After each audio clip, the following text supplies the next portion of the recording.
problem, Marina Shafir. Hey. How are you doing? I'm doing great. I just finished a very good mid-work and training session, and now I'm hustling home on to the next thing, you know? Got it. Busy woman. All right. So let's talk about, why you decided to take on pro wrestling as your hobby or as your career.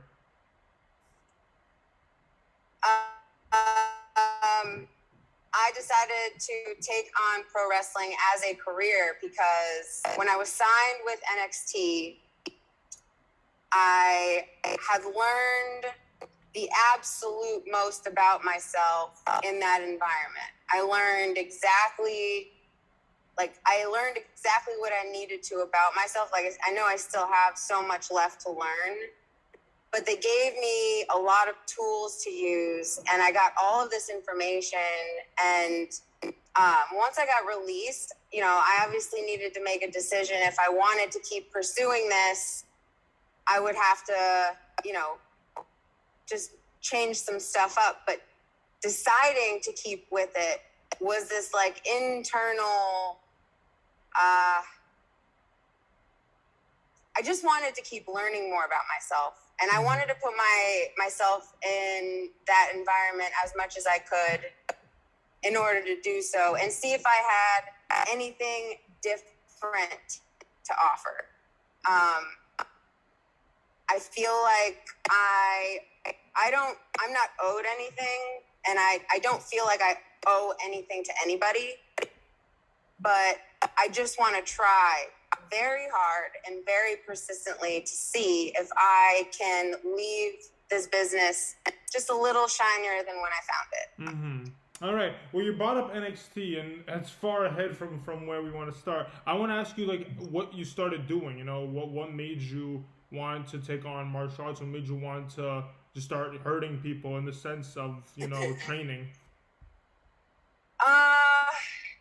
It never really started around violence. It more so started around playing and just having fun. Like, I had a lot of fun as a judoka as a kid. Like, I had a lot of fun. When then I started to learn how to be violent and be very creatively violent, my love for it only grew. And that, I have two older brothers. I got roughed out as a kid. It's just the language, one of the languages that, like, I speak. And I loved martial arts so much that I just continued to always find my way to the mat. Like, there were moments in my life, like, where I was lost. I remember I bartended at, like, 2 different places, and I was working at Starbucks part-time. And there were some days where I was, working a full night shift and then going in to open up Starbucks. And then I go home to sleep a couple hours just to be able to go and make it to, like, the best training session of that week. Like, I would formulate my whole work schedule around being able to be on the mat. And in NXT, I actually got to think about why that was. And the reason why that was because, like, I itched a fucking scratch that I didn't know I had. And whenever my life was changing and I didn't know how to, like, deal with something, I would find the mat and just figure my own shit out. And then that's kind of, that pro wrestling is what that was for me. Like, when I was in NXT, what got me stuck was because I was starting to learn, like, I learned so much about myself through judo and MMA, that I continued to pursue that. And, like, that's what was happening with pro wrestling. I was starting to learn a lot about myself, and, I want to still do stuff. I want to still be involved in that environment because of how much it taught me, like, and it reinforced some really good things. And I was able to learn how to, like, all of the things I'm not good at, I look at them at a different light than what I used to. It's like way less ego, a lot of humor. Like, I'm a fucking idiot, Okay, I'm a fucking tard. I'm uncoordinated. I mean, like, I'm a lot less uncoordinated than I used to be, but like, I was uncoordinated and silly. But being able to use that and embrace that, and like, one of my favorite movies is Kung Fu Panda. I want to be the fucking. I'm the Kung Fu Panda in my own way, and that's what I'm starting to like realize. Except for I just don't do it smiling, you know. Well, yeah, you gotta intimidate everyone else in the roster. You gotta make them be afraid of you instead of the other way around. But that's not my intention. I just do that. We can't pick and choose. Know what I mean? If it was a pick and choose game, it would be a different world that we're living in. But that's very interesting. That's your escape. That's your therapy. Is getting on the mat, getting in the ring. That takes away all your problems. That's really unique because everyone always wants to know, like, how can you travel around the world? How can you always wrestle? And then what's like the therapy for? And I guess for you, it's just training. Getting on the mat is your therapy. Yeah, and it keeps me. I like to say, like when I tell people how often I still try to stay training, they're kind of like, "Whoa, like, aren't you busy?" And I'm like, "Yeah, but when I have free time, that's the thing that I do. It keeps me honest. It keeps me kosher. It keeps me level-headed, and it lets me know that I am in control of when I pull the trigger. And that is fucking fun. And that's what keeps people on their toes. And when I say people, I mean like training partners, coaches, audience, other person I'm fucking in there with. Like, I'm encouraged to tap into that muscle, and I love it. I fucking love it. And I'm gonna, I'm starting to realize I'm getting older, I'm not gonna be able to do this type of shit forever, and I'm not gonna pretend like I can. I wanna get in there, stir some motherfucking shit up, and then, on to the next part of life. Awesome. Very, very, said, in my opinion. That's very unique. I mean, look, no one ever brings up the fact that, like, I'm not getting any younger and this and that. It's more realistic thinking. It's, you have a good mindset to have a realistic thinking on your time is now. Well, yeah. And I feel like more women, and I feel like I would love to hear more women talk about how, like, I'm 33. I'm not shy about it. But I'm, like, in the best fucking shape of my life, physically and mentally. Like, I know how to take care of myself. I understand what my body's feeling, and it's just a really long time to a competitive professional wrestler. So I'm just trying to use that shit for as long as I can, and when I start looking sloppy, that's good for me. That's what keeps me the fucking problem. Like, people are always asking me, like, what the problem is. And I'm like, it's me. I'm my own worst problem. And that's what makes me the fucking problem. Like, I've learned how to put my best foot forward. And now that I have, it's... All right. People are just eating it, I guess.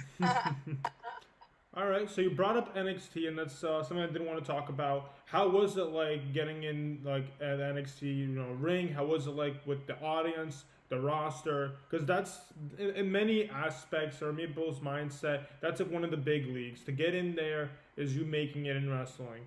So how did it feel being a part of that? In the beginning, a lot of pride. Because I knew that NXT was taking a chance with me. Like, I was not even a whole year postpartum. I was still breastfeeding my son. There was so many, like, adjustments to be made. And, like, I was working against a lot of stuff. And I had, I needed to understand how to work with a lot of shit. And it was great.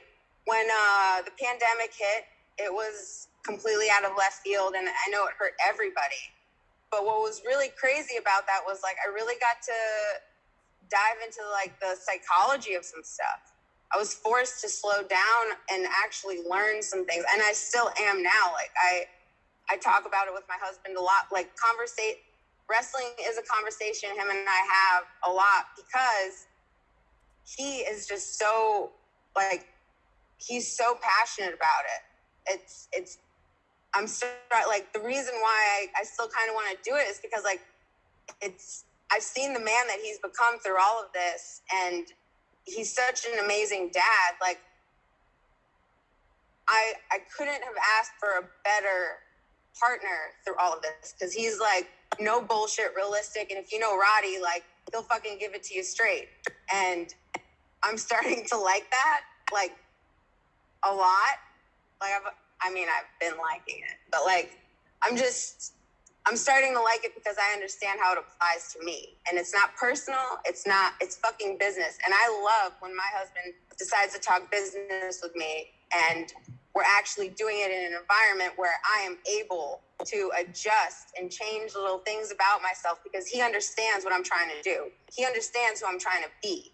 He understands, like, everything, every intentional movement that I have. And I'm just really fucking lucky. I'm so fucking lucky. Yeah, that's awesome to have a partner who understands you in the ring and out the ring. You know, I saw, I'm pretty sure it was the Performance Center type of matches. Like, I don't think it was, like, on TV or anything, but I know you and him had, like, a mixed tag match where you guys tag teamed a few times. How was that like, tag teaming with him, being wrestling with him? Okay, so scariest experience of my life. Hands down. That was the most terrified I've ever. So my husband takes this very serious. He has a lot of respect for professional wrestling, and I feel like professional wrestling loves him back. And going into those mixed tag matches with him, I knew his level of thinking was elevated, and I was so insecure about being able to, like, really live in that mindset like he does, the way he sees it. Because the only way you really have a true, like, good dancing partner, I guess, is, like, when you realize that and you know that about them. And I was still learning that. I mean, I still am. And it was just so intense. I wanted to puke. I wanted to cry. And then when we finally got in there, it was fun as fuck. And, like, I couldn't even, like, I realized, like, I need him.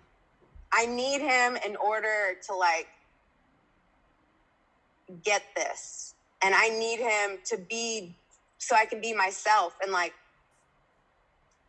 it was a really fun experience. It ended up being, like, a really fun experience, but it was literally the most scared that I've ever been in my life. Because you want your shit to be good. You want your shit to be clean. You want your shit to, like, you want the audience to understand what the fuck is going on, and you want to be yourself. And, like, I was just scared because I almost, I guess, in a sense, simply put, I was second guessing understanding how to be myself with him in there, because I was still learning so much. But it ended up being hilarious, and we laugh at it now. And, you know, it's just a really fun thing to look back on with him, because, like, I never fucking thought in a million years I would be in the ring with my husband, who I met, you know, after he was in the ring. I never thought in my fucking life I'd be in the position that I'm in, but I am, and I'm starting to finally, like, enjoy it, and not, like, have an expectation about it.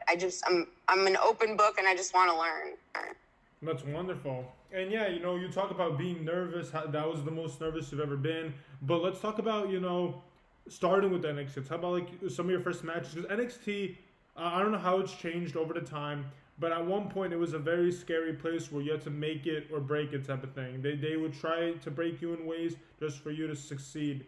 How was that like? Going through all the tests, going through promo skills, going through absolutely everything. How was it's like, it's basically like a camp. Like how's that like?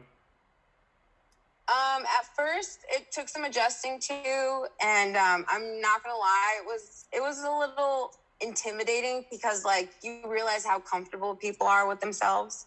And I think that's what was also intimidating about Roddy to me, and, like, business wise a little bit, because he knew who the fuck he knows who the fuck he is. And I just wanted to strive for that. And I'm wrestling and I'm in there with people that I was wrestling and competing with people who knew who the fuck they were. And they knew what they wanted to do. And I wasn't at the stage yet I was more like observing than being in it with them. And I finally figured out how to be in there with them. And all the people that like my first match, I'm pretty sure I tagged with Nikki Cross, and fuck, I keep forgetting the name of the goddamn town. It wasn't Dade City. It was maybe Melbourne. I don't fucking know. But anyway, we tagged, and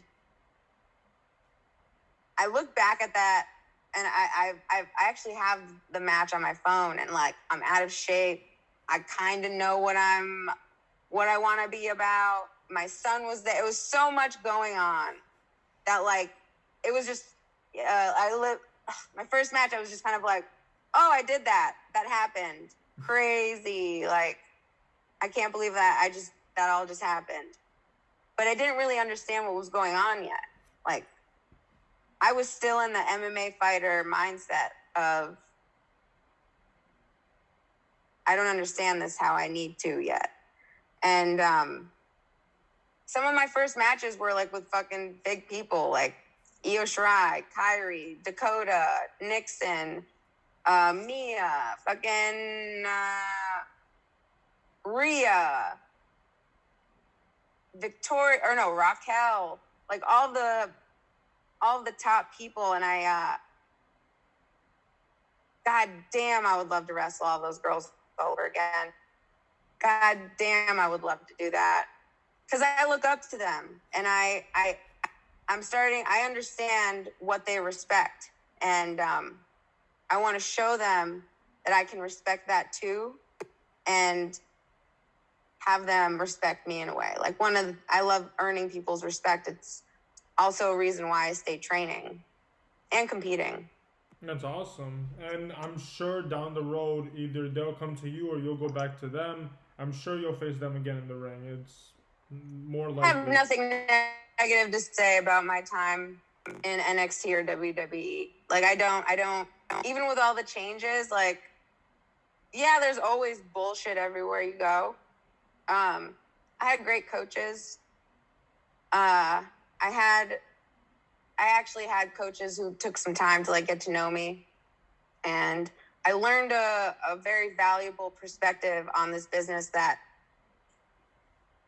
I think is kind of leading now the business.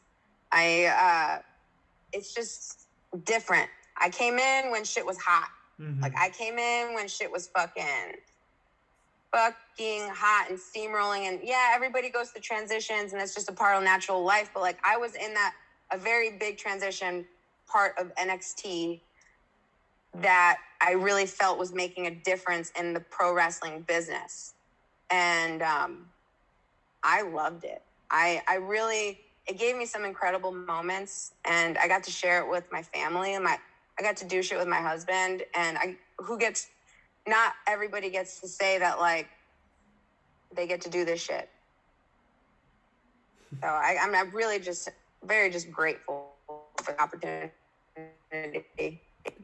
No, yeah, no one's saying anything bad about, WWE or NXT. It's such a hidden area. Like, if you're not there, you don't know. That's why, we try to ask you, or I try to ask you as much as, there is in the back, how it is, how it's like, how it is to become a wrestler there. There's just so much questions people have and not enough answers that they give. But, all right, let's talk about the independence. Talk about, let's talk about COVID a little bit. What was the situation in your perspective when you got released? Did they let you know this? Did they tell you? Well, my release had nothing to do with COVID. Oh, really? No. Okay.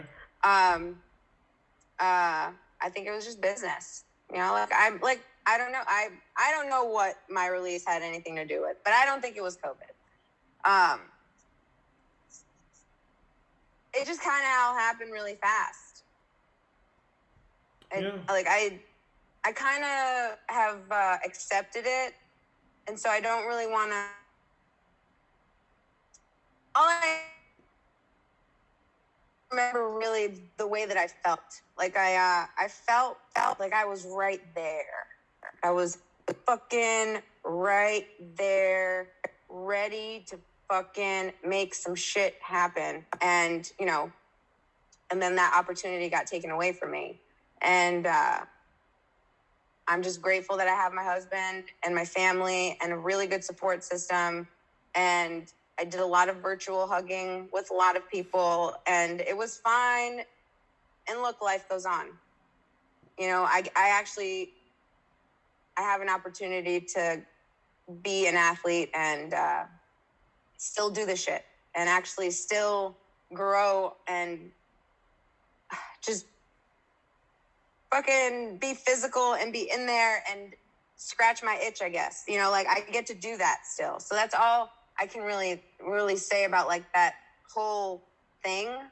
I've just moved past it, and I don't let it eat me up anymore. It ate me up for a really long time. I didn't know what to feel because like I didn't know what I had to offer because I didn't get a chance to show it. Mm-hmm. Or I did, maybe, you know what? Or maybe I did try to show it and they didn't understand, and it was a miscommunication on some parts. Who fucking knows? I don't know. I don't really give a shit anymore. I just know that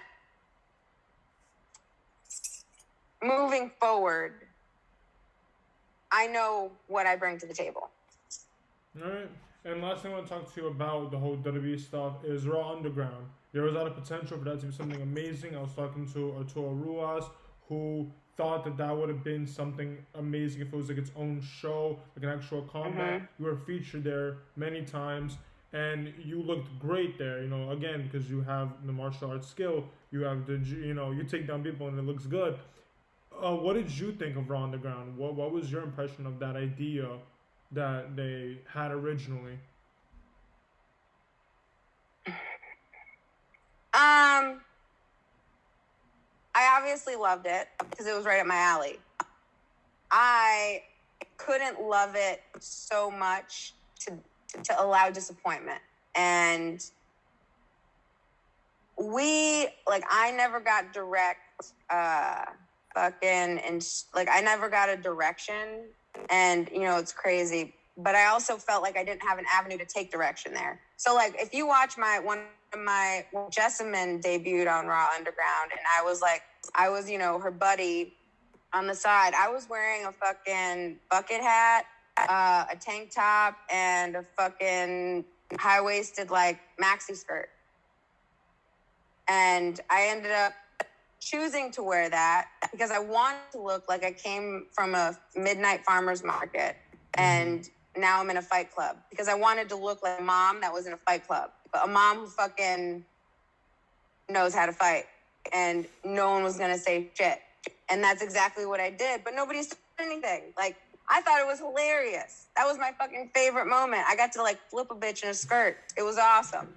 And you know, I didn't know why I wanted to do that at the time. I just felt like this was right. This is what I want to do. And I guess, like, maybe they didn't have their shit organized enough. I agree with Arturo. Like, it really was a great opportunity to, like, dive into those types of wrestlers. Mm-hmm. And, you know, have some different storylines. Like, that would have been fucking fun. I would have... That whole environment would have been an opportunity for so much. I would have been able to wrestle guys. I would have been able to start bullshit. You know what I mean? Like, there could have...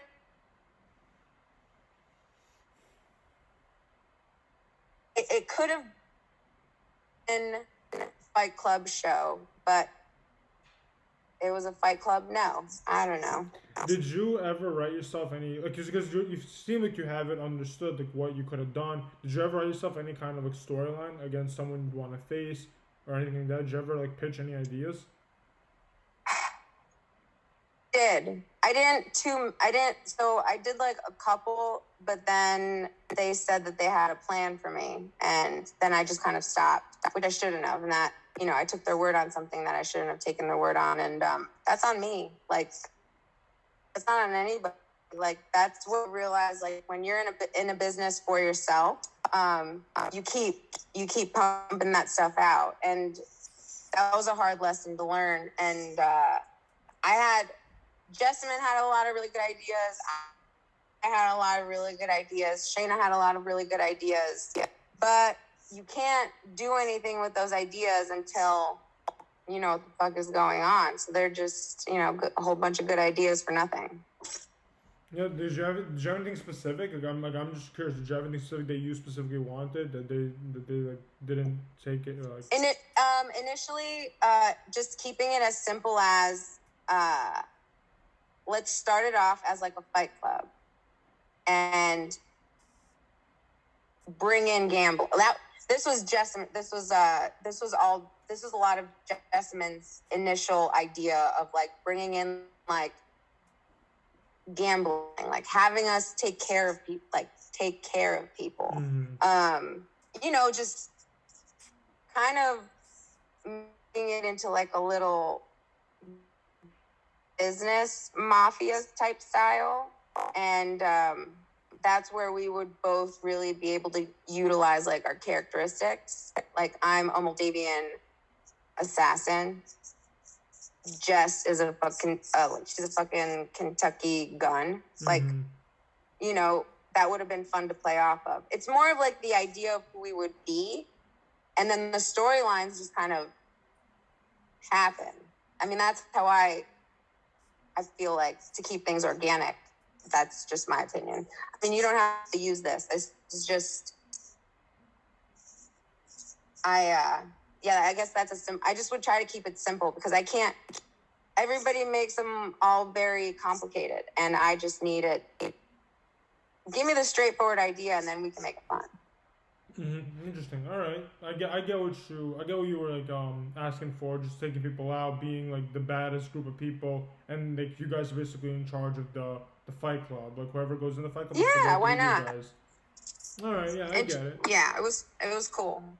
Awesome. So you bring this up a lot, and I love to ask this question. You are a mom. How is that like being a wrestler, being a mom, wearing so many hats, doing all that? Tell me how that's like. Constantly think I'm fucking up. Constantly. It never stops. Troy is my life. He is Roddy's life. And it's very hard to explain to a 4-year-old that mommy's doing this because she wants to do this, without him feeling anything that's like that has anything to do with him. Mm-hmm. But it has everything to do with him. I want to show him that it's very important to show him that like when you take an opportunity serious and you put a little pressure on yourself and you start setting some goals within that, like anything can happen, anything. And I want to show him you can still have fun and be creative and just enjoy life and understand that there's answers to almost every single question. And I want to show him everything is relative. Everything is connected somehow. And it's a lot. It's just, people don't know like what moms kind of have to deal with on a daily basis just to get through whatever they're going into. And, I'm fortunate enough to have I have a really good mom support group, And, one of the first moms that I met in Orlando, not our nanny, but Lacey Evans, her attitude towards me when I first got there and she found out that I have a kid, I'm just getting back, I was a year postpartum and I was just getting off of breastfeeding and my body was all fucking wonky. I didn't know how to be an athlete. I didn't know how my body, like, just her, I needed to, like, rub some of that mom grit off of her. And she's like, get the fuck up, do this shit again. You know you can do it better. And this is, like, from somebody who knows what the fuck I'm going through. This is somebody, in a sense, even if it's just 1%. And it's like, I want to deliver. Like, we made a connection. And, you know, I never actually got to, like, wrestle her. And I would love to, oh, my God, that would be so fun. But she just was a big influence on my attitude towards this shit. Because she was like, I'm not fucking wasting my time. I am doing this shit as efficiently as possible so I don't have to waste time away from my family to go back and do it again. So when you have intention and you're not bullshitting, the product immediately becomes better. Like, everything you do becomes real. Everything you do becomes honest. And you're legit, like, you're learning. And with being a mom, that's relative. Like, I need to be a good mom to Troy. Like, I need to bring my best foot forward. And there's some days that I don't. And I end up being feeling so guilty and a little hard on myself because he doesn't ever deserve the short end of the stick. So we made a decision that if there's ever a moment in all of this where I feel like he's getting screwed somehow, anyhow, any percentage, doesn't matter what. Even if it's 0.000001 and I feel like he's getting screwed somehow, where we're taking time away from him for some bullshit, I'm out. It's that simple. He doesn't deserve that. I'm not going to put my kid through that. I want him to know that when I come to work and when I go to train, like, it's for something. I'm not trying to waste anybody's time, especially his. Like, and that's just, you know, I learned that in fighting. Like, in fighting, we used to just joke about, like, you fight for your unborn child, and now you're legit fighting for your fucking born child. Like, you realize what fighting for scraps really is, you know? Like, we're busy, but we clean our own house. We cook our own fucking food. We wash our own dishes. We wipe our own ass. We don't have a fucking bidet. We work out at our house. We clean up our shit. He's going to learn everything normal. And if I feel like he can't, then I'm done. Like, my kid is going to be an extraordinary kid. And that's because I have value. My husband has value. Like, he's got morals and he has things that he wants to do in life to better himself and his family. Like, so do I. And I want Troy to understand that everything that he's going to partake in life he should be just a little tiny bit better. And at the same time, he's absolutely perfect the way that he is. Wow, it's awesome. It's really, really interesting. I'll never understand, you know, how it's like being a mother and being a wrestler. Have a kid, dude. Well, I understand the father's perspective on it, but the mother's, that's a lot more responsibility in many ways. But yeah, you brought up something very interesting. You brought up that if you ever feel like you get screwed, you're done. How is this with being on the road? How is this with, like, let's say you sign, like, let's say you're like Roddy, who signs with a very big company and they need him to go every week. Is it like a different, did you and Roddy talk about that? If it's like a different scenario, like if he's on the road weekly? No. We haven't, we have been, so when I got hired with NXT, I trained for like 6, maybe 8 months, and then we were doing road loops. Mm-hmm. We took Troy. Okay. Troy was only like 1.5. Yeah. Almost 2. We took Troy. I did not want to leave my son with anyone. Mm-hmm. Anyone. I did that. I fucking didn't sleep. We would have to rent our own goddamn car to trail the bus. Like, we did that hustle so we could have our son with us the entire fucking time. And me and Roddy, what I love about our marriage and our partnership and like our bond is that we try to figure it out. We understand the circumstances. We understand what we want, and we try to meet each other in the middle with getting the shit done. And with traveling, it's always going to be tough. It's exhausting. Mm-hmm. But like, it just goes back to when you have intention, like when you have a goal and you want shit, like you want to do shit, you have certain things that you want done. It just simplifies that stuff. And you realize you can either make it hard or you make it easy. And this is just a really good time for both of us to understand how to make it easy on each other, on ourselves, on Troy. Like I said, I'm fucking lucky. When I moved here, I met some amazing women, and I'm also lucky that they had kids around Troy's age, and now they're best friends. So if anything ever fucking happens, like, I can depend on these people to help me out and be there for me when I can't.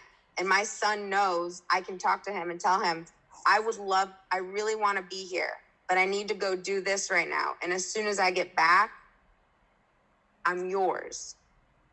Until he's sick of me, because he gets sick of me very fast, and I'm annoying, and I'm persistent, and I'm always asking him to be eating. And that's just, he gets sick of it.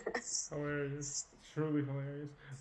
Let's talk about another thing. I know it's way too early for him. I know he does activities though. I see you guys post about it all the time.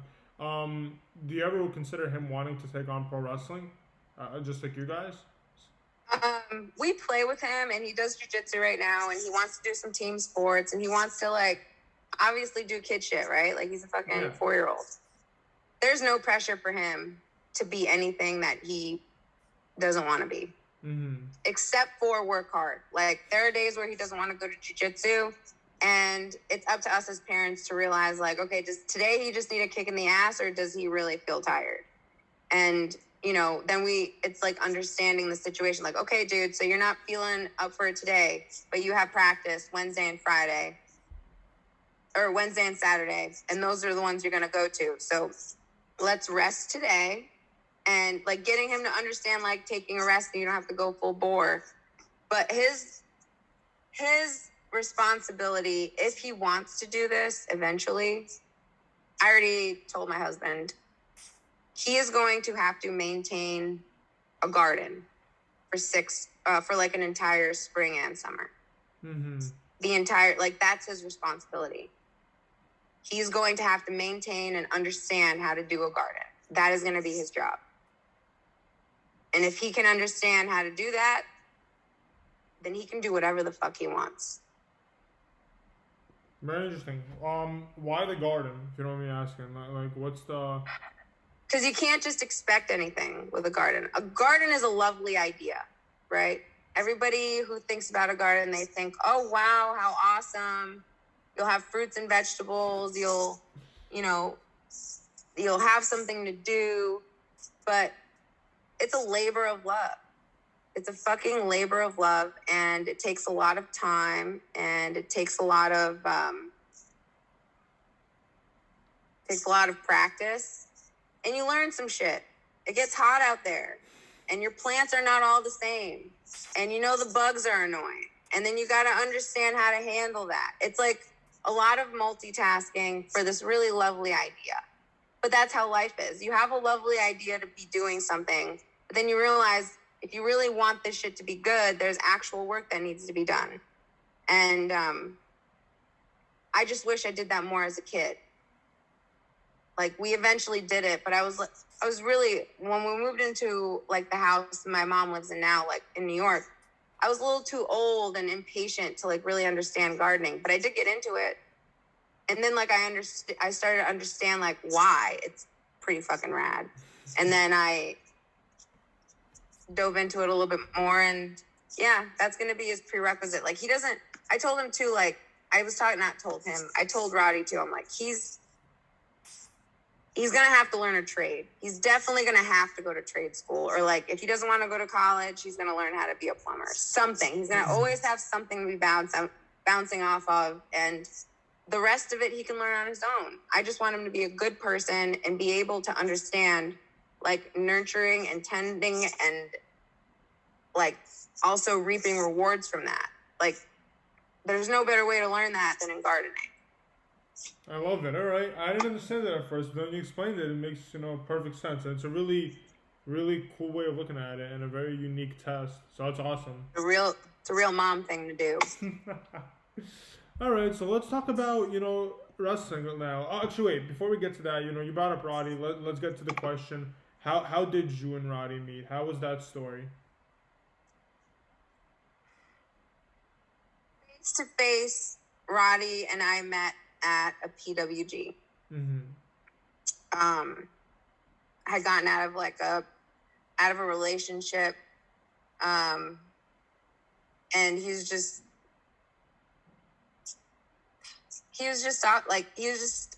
in that stage of his life.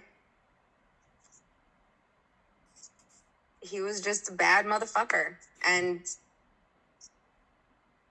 I just fell head over heels over the way he wrestled and how intense he was and hardworking and explosive, and he just really brought it out of whoever he was in the ring with, and god damn, I love to see it.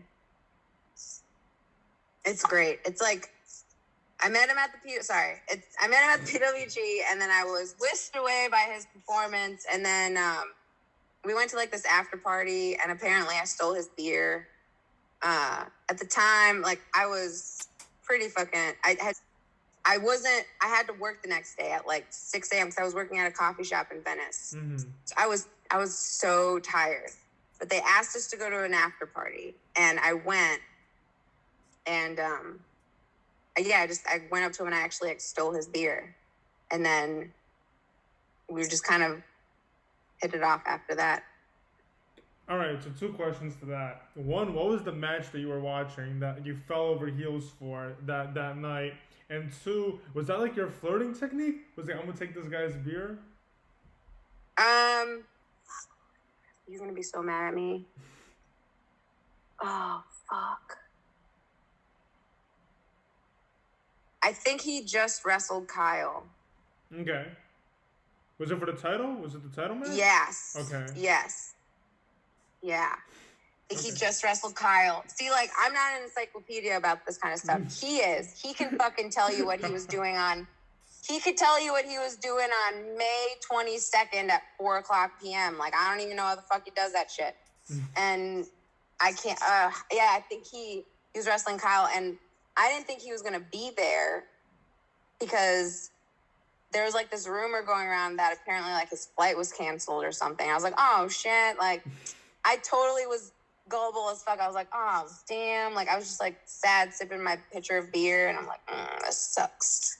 And then, like, the lights went out, and then he fucking just showed up. It was so cool. Just chills. I'm just his biggest fan. You know, like, just also seeing how good, like, how much he's grown. Like, I instantly became his biggest fan. That's awesome. So, the flirting technique, was it take the beer? Was that your flirting technique? I didn't even realize I was doing it. My question to all this is, you had work the next day, but you go to this like party right before work. Why? What were you thinking at that point? Where it's like always gonna be there, so it's like screw work, screw like hungover, screw anything of that. Well, I wasn't hungover because like I didn't like get crazy, but I was just in that dude, I was like in my mid-20s, like living in Venice, California, and just getting out a little bit. I trained so fucking hard. Like, you guys don't understand how much I used to train. Like, everybody thinks that I was just this lackey and this fucking, I hung on coattails and I just, I'm just around because I'm around. The reason I was around was because I'm a fucking workhorse. I want to work harder than anybody in that motherfucking room. I always did. I always aimed to be the first one there, the last one to leave. But then I realized you're an idiot. You're training any more than 2 hours. You're wasting your fucking time because you're actually doing nothing for yourself. That's later on when you get older. But like, yeah, I worked my fucking ass off. I fucking hustled at the gym. Like, you got, like, it's just, I was talking about it yesterday. I'm like, I can't believe I used to get up at like 4:30 in the morning to go run sprints on the beach just to be at work at 6:30 in the morning. Like, who does that? No, it's nobody. Who goes and does the Santa Monica stairs after like a 10-hour shift on their feet? You. Nobody does that. You know, like, who does the fucking 3 wrestling practices a week that are like 2 hours a fucking day, and then you have to go work another fucking 10-hour shift? Nobody does that. And when they do, it's because it's like, I'm doing it because I have to. And like, you know, it's just the hustle. It's part of that lifestyle. But it's just funny. Like, I still, people just think that I just kind of hung out, and I just, you know, I showed up, and that's where I was. I was there because I'm a hard-working motherfucker. I love a challenge. I always loved a challenge. I never thought this shit was going to be easy. I didn't think anything was going to be handed to me. I constantly would love to work for all of it. And that's just a mindset, I think, that's different about me. I don't deserve anything. As a matter of fact, I probably deserve a lot less because I've only ever just hustled, and I never like went to the top of the fucking mountain. But I'm my own problem, you know? Interesting. And I mean, look, I like it. It's cool it's a cool mindset. It's a cool name for yourself. Like, the problem. Like, it's cool because, you know, everyone has their problems, and not a lot of people share it. And some that do, you know, don't, you know, everyone's different. But you take it to the charge. You go, yeah, I'm my own problem, and that's why you strive to do better. And that's all you can ask for in life as a human being, is strive to do better. Yeah, and that's, you know, that's what makes me a problem for everybody else. Because, like, I ain't trying to be comfortable. I've been too uncomfortable my entire life to get used to comfort all of a sudden. What were you working as while you were doing all this? Because you talked about having a job. What were you doing? I was in the coffee business for like 10 years or something like that. Like, I bartended, but mainly I was a barista, and I always had a passion for coffee. And at the time, that's what I needed to like be able to do all this crazy shit. So like, fuck it. I got a job at this coffee shop that was down the street from where I lived in Venice, and I like rode my bike or I walked all the time. And it was crazy because it's on Rose Avenue and in Venice. And like, when you walk Rose Avenue, like to Ocean, you pass the slums, you pass the homeless, like you experience this whole other side of Venice. And I got to know a lot of really cool fucking people. I got to see a lot of cool shit. And that will always be like a very serious feeling of nostalgia for me. That place, like, that gave me the light into like myself. And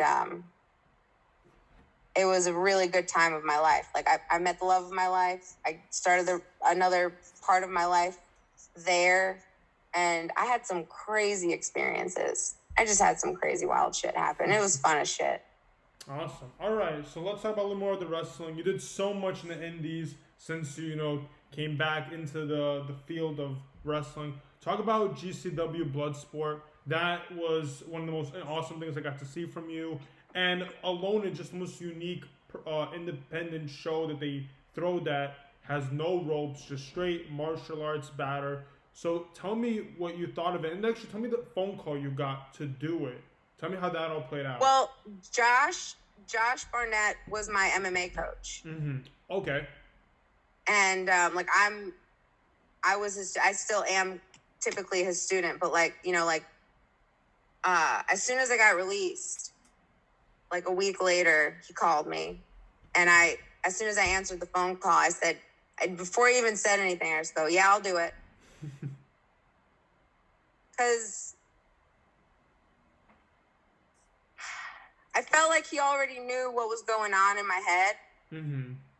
And he just caught me during, I was getting geared up to work out in the garage and just cry, because that's what I did for 2 weeks. I was working out, and in between sets I cried. and then I'd get back to doing work, and then I'd cry again. And I think it was like after like a third or fourth cry that like he called me, and I was just like, oh, breath of fresh air. And I just said I'll do it, and the whole fucking experience was wild. I was so mad at myself because him and I didn't even get one fucking picture together, and there's always I'm the like, next one. you gave me one of the great. You allowed like one of the greatest professional moments of my fucking career. I hands down still my favorite fucking match. Like Masha was cool as fuck. She's a badass. She's aggressive. She brought it out of me, and she's a fucking professional. Like, I can't wait to fuck that girl up again. I can't wait for her to fuck me up again. It was just an incredible experience. I've never walked out and had people stand up for me. That was cool. It's awesome. And yeah, Bloodsport's no joke. Like, you have to train for that. You don't just I did. I actually did I actually texted Josh and was like, I'm gonna look at this as like a fight camp. And he's like, you should. And I was like, I am. So we're good. But also, it's all your life you trained for it. It's everything that you learned outside of the ring. That's what you've been doing. Like, that's what it is. It's its own unique take on wrestling, but it's also all about martial arts and being quick and being able to grapple and outsmarting, your enemy, your opponent. Yeah. It was. Yes, all of that. And just, oh, man, this shit was so crazy. Oh my God. And then like, I couldn't handle, I was so,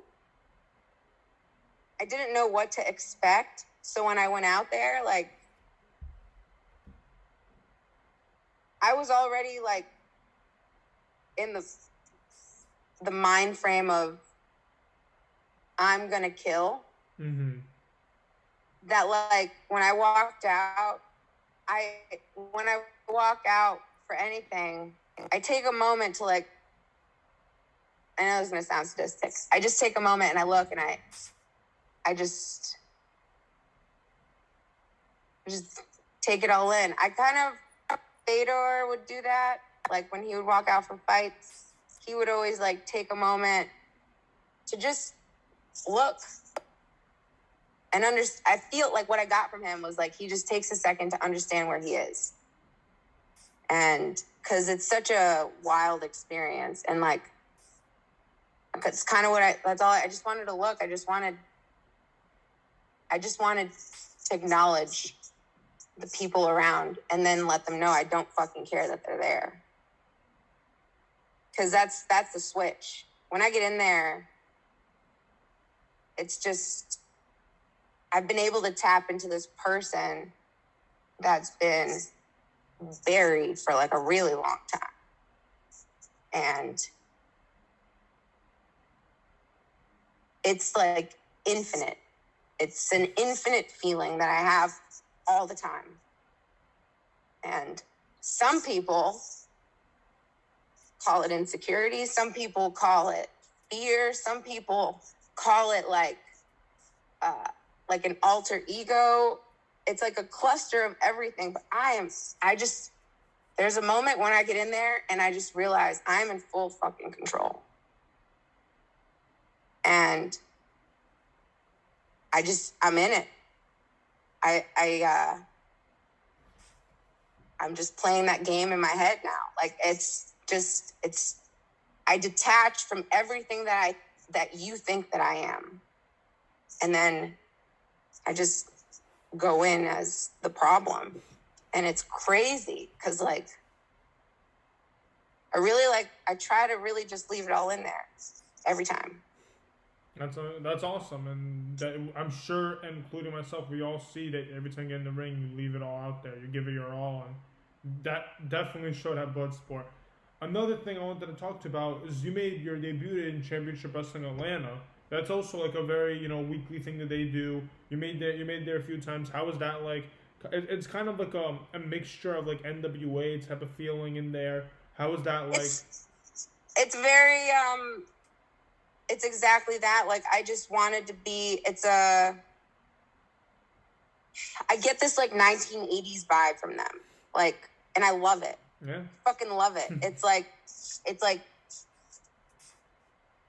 It's just that, and I don't know. I just kind of like want to be in there, and I don't want to say mesh, but like add. I want to add to that. I want to I want to also be a part of the show. Like, I want to be there with that vibe, and yeah, it was very special. Just overall, like, everybody's very respectful, and everybody except for Danny Jordan. Fuck that bitch. Like, god damn, she's for someone who takes a lot of notes, she sure doesn't review them. And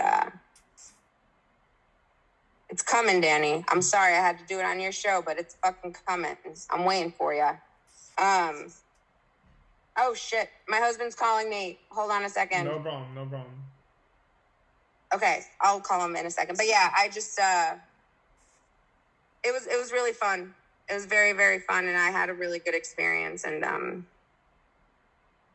yeah, I'm sorry. I think I have to go soon. Yeah, we each have a few more topics, and that's it. Yeah, I won't hold you too long. Do you mind running a few? Yeah. Can I just one sec? Let me send a text message. No problem.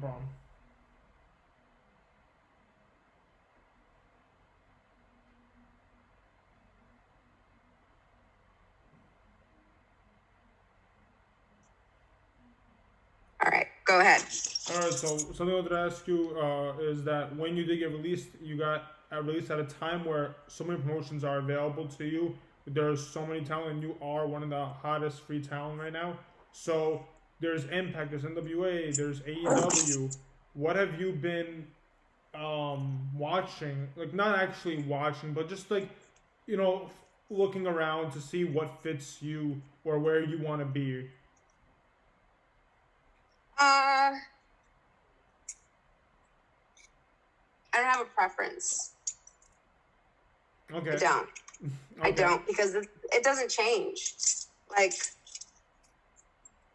I'm going to be the problem wherever I go. And that's the thing is, problems just fit the fuck in.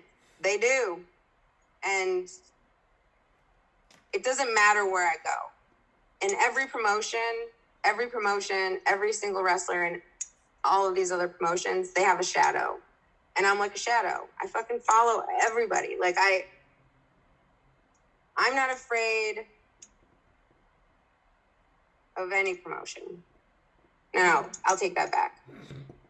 I take that back. I see what you're doing here. Okay. I would love to dip my toes in all of it. All right. Like, I would, because that's the experience, and that's what will make me. And that's, in return, I would like to make them, like, the company. Like, I don't have a preference. I just want to be a problem. All right.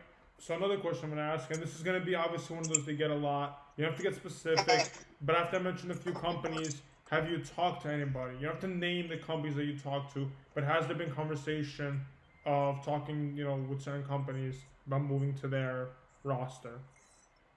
The only conversations I've ever had with companies, and this goes for all of them, is, man, you're completely different, and we would love to have you a part of our team. And that's that. All right, perfect. I'm not in any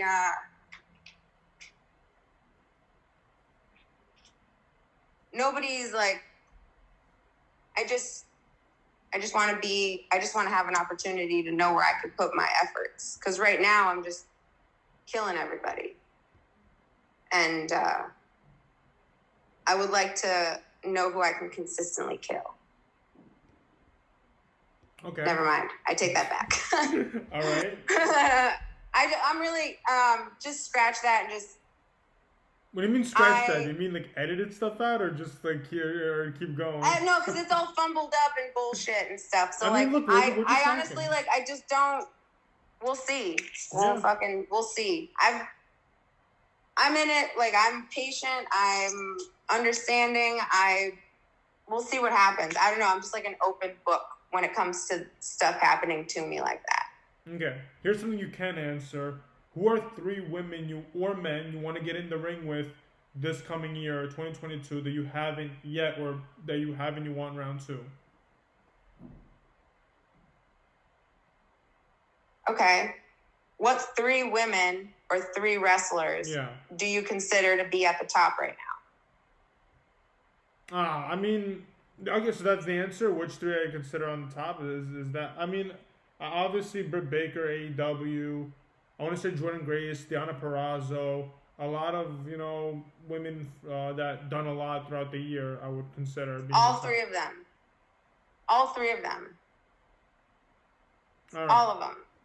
Do you have your own opinion? I mean, you can say. I mean, this is like booking. I want everyone. I can't just boil it down to 3. Like Okay.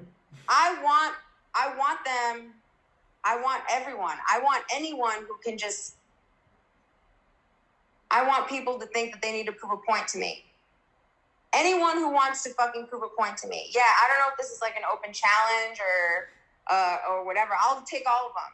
Britt Baker, fine. Deonna Purrazzo, fine.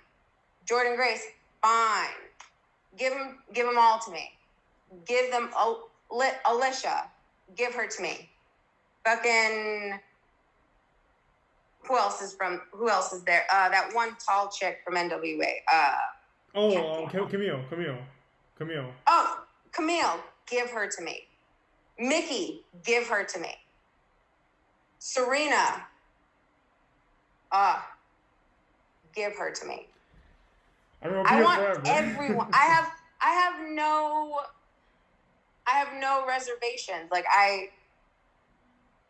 all those crazy like Japanese wrestlers, give them all to me. I would love to fucking do it. Let's go. Like Would you fly to Japan to face them? I've never been, so yes, I would. I would totally do it. And I would train in school. I would do it all. I would fucking go ham on that shit. All right, that's awesome. Yeah, that's amazing. Yeah. So lastly, we are going on to the final top. Sorry, just a second. Okay, cool. Go ahead. Final topic. You did return to AEW Dark. You had your first match against Chris Scatlander. You returned yesterday, and you picked up a very impressive victory. So obviously, you're growing in that company, or at least on that show right now. How does it feel being a part of AEW Dark, and what do you look forward to in the future with that brand? It's a wild. It really feels like an out-of-body experience for me personally. It's a whole drink in itself, that environment. It's like a whole new universe for me. And it's fucking awesome. It's awesome. It was a very welcoming, the most respectful, and I realize how we've been training like my focus in all of this, and I feel like prepared for that environment, and I guess that kind of like spreads everywhere, like I just give it all to me. Let me fuck it all up, and then let me show, like, not even let me fuck it all up, like test me. I want to be tested, and I feel like they are very welcoming. Like they're very welcoming there, and it's just a really good feeling to like just be a part of that. All right, and last. Yeah, sorry, that's all I got. No, it was a wild experience, and I just, speechless. So that's what I'm gonna leave it at. So lastly, I do want to talk about is, so you aren't signed with them, but you got a victory on their show. That's a very big deal because they don't you don't really see that. You don't really see free agents get victories on their show. So I was curious, what does that mean to you? That you went on their show, you're a free agent, and you won. You won the match. You made a name, made an impact.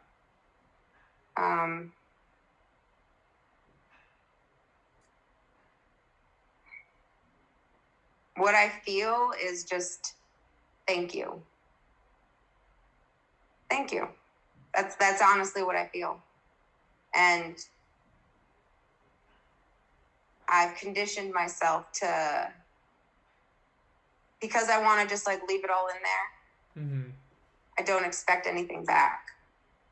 And I can honestly say that, like, I just did it the way that I thought it should be done. And thank you. All right. That's it. All right. How do people follow you? Here, this is the point where you give out all your social media and okay. How do people follow you? If you're looking to follow me, I'm Marina Shafir everywhere. Twitter, Instagram, on Twitch, I'm Marina Lift Rock. And yeah, I think that's it. How do people Pro Wrestling Tees, Marina Shafir. Cameo, Marina Shafir. Everything's Marina Shafir, pretty much straight up. Lastly, how do people book you for shows, events? Do you have an email? Anywhere where they can find yes, if you want to book me for shows, signings, all that fun shit, marinashafirbookings@gmail.com. Awesome. I'll stay back for 1 sec. Thank you, everyone, for listening, and we'll see you guys next time. Thank you, Marina. Yeah, dude, no problem. Thank you for having me. I appreciate it.